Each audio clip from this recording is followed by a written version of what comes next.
빨간 농포와 수포가 전신의 수두 환자처럼 무섭게 나는 경우예요. 이것의 원인이 알려져 있지는 않은데 놀랍게도 이렇게 무섭게 생긴 발진 역시 기다리면은 수주 이내에 사라지게 된답니다.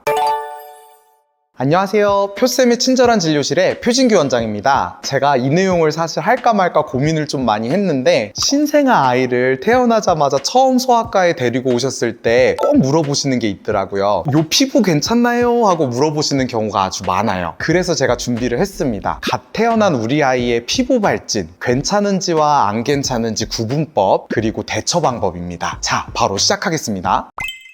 태어나자마자 너무 예쁜 우리 아가들이 얼굴이나 몸에 이상한 발진들이 보이면 이게 괜찮을 것 같으면서도 괜히 신경 쓰이시죠? 대부분은 큰 걱정은 하지 않으셔도 됩니다. 신생아들 피부의 특징은 피부가 얇고 외부 자극에 민감하며 세균 감염에 약한 것입니다. 그래서 이렇게 촘촘해야 되는 피부 세포들이 살짝 벌어져 있고 얇기까지 해서 온갖 발진들이 잘 생기는 것이에요. 제가 어디까지 말씀을 드릴까 좀 고민을 했는데 너무 싹 다 설명드리면 재미가 없으니까 외래에서 흔히 보이는 것들만, 그리고 우리 아가들한테 꼭 하나씩 있을 법한 것들만 제가 모아서 정리해서 설명드리겠습니다. 다음에 보여드리는 발진들은 시간이 지나가면서 사라질 신생아에서 그냥 지켜보셔도 되는 발진들입니다. 먼저 연어반입니다. 목 뒤나 눈꺼풀에 빨간색 퍼져 있는 반점이 보인다고 하면 요걸 연어반이라고 하고, 신생아의 30%에서 50%나 있는 꽤 흔한 발진이에요. 그 중에서 눈에 있는 연어반은 대부분이 1년에서 2년 후에는 소실이 됩니다. 하지만 목 뒤쪽에 연어반이 있으면 50%만 없어지고 50%는 평생 남아있게 되는데, 뒷목은 연어반이 좀 남아있더라도 나중에 머리가 길어져서 덮이면서 미용상 큰 문제가 되지 않는 경우가 많아요. 그래서 연어반은 치료를 할 필요가 없습니다. 다음은 비립종입니다. 이것도 신생아의 40%에서나 관찰되는 꽤 흔한 발진입니다. 이마나 뺨, 코 쪽에 볼록볼록 조그맣게 1mm 덩어리들이 여러 개 튀어나와 있는 것이 대부분인데 생후 수주 이내에 금방 없어지게 됩니다. 혹시 길게 가면은 한 만 3세 정도까지도 갈 수는 있는데요. 결국은 별다른 치료를 하지 않아도 사라지게 되는 괜찮은 발진입니다. 다음 신생아에서 많은 것은 땀띠입니다. 땀띠는 신생아가 갓 태어났을 때는 오히려 없다가 아이를 조금 따뜻하게 그리고 습하게 기르게 되면 생기게 되는데요. 특히나 열이 좀 많은 소아에서 흔하게 발견됩니다. 열이 많은 아이가 본인의 각질에 의해서 땀샘이 막히게 되면 이런 오돌토돌 볼록한 작은 발진들이 넓은 범위로 쫙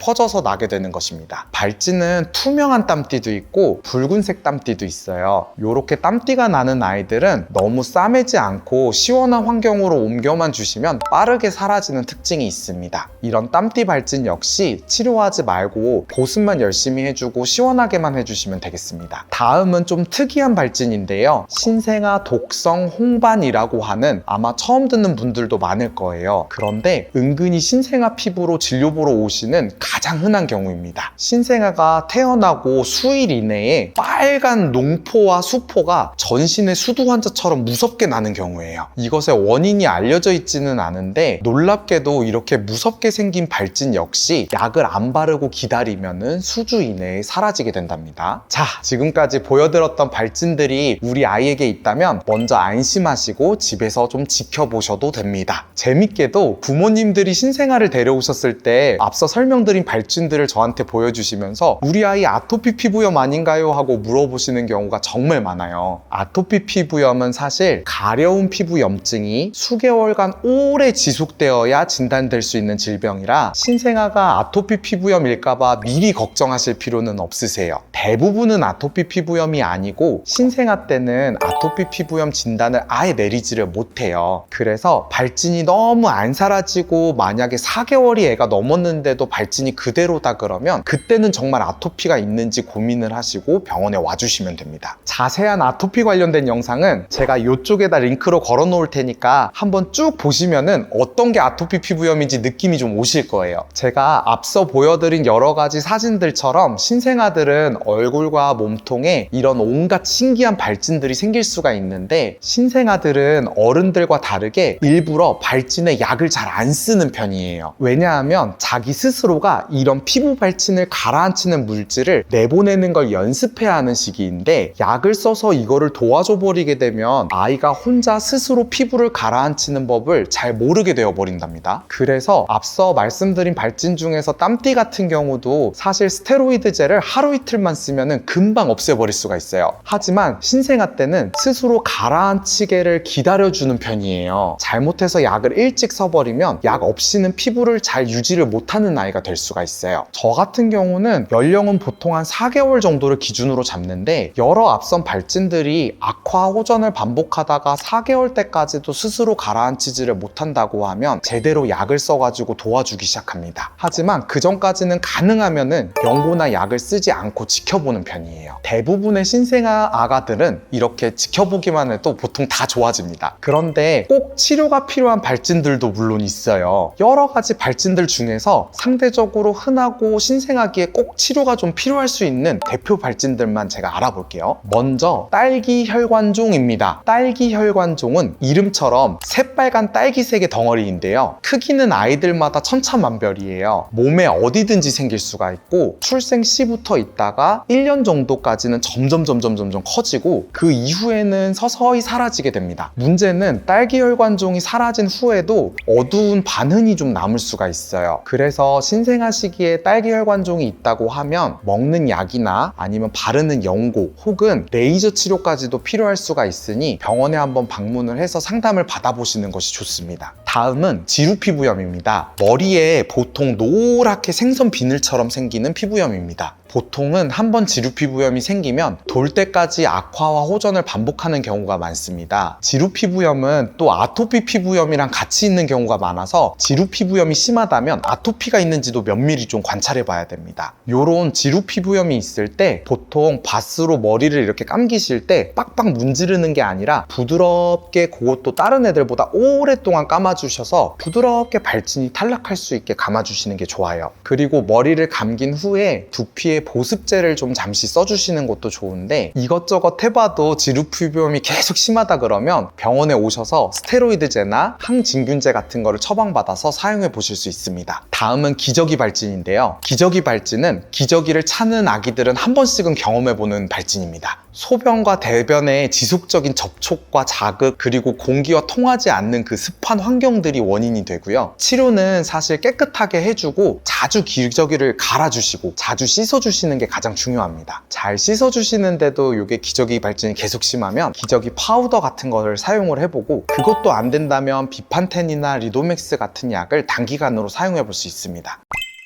자, 지금까지 제가 외래에서 가장 많이 보는 발진들 위주로 신생아 발진을 한번 쫙 정리를 해드렸는데요. 말씀드린 것처럼 대부분의 발진은 큰 문제가 되지는 않으니 걱정하실 필요는 없으세요. 아이가 점점 커가면서 피부도 또 두꺼워지고 세포들도 더 촘촘해지면서 발진들도 잘 안 생기는 뽀얀 아기 피부가 드러날 거예요. 자, 지금까지 표쌤의 친절한 진료실의 표진규 원장이었습니다. 안녕!